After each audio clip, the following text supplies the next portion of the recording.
Kai tu tobulėji ir žengi pirmin, aplink tave pamažu lieka vis mažiau žmonių.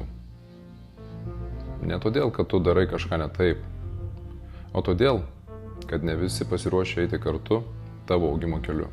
Atsiranda pavydžių, žvilgsnių, kai kurie net pašaipiai žiūri tai, ką darai. Ir atsiranda tų, su kuriais pati nebenori bendrauti, nes tu nebetelpi į senus rėmus ir ieškai naujos kokybės. Šiuo keliu praeis kiekvienas, kuris nusprendė eiti pirmin. Ir kai paliksi tai, kas sena ir nebetarnauja, ateis nauja energija, tokia galinga, kurios dar niekad nebuvai patyrus. Ateis tokie žmonės, su kuriais net tylėti bus gera. Pasidalink šią žinutę.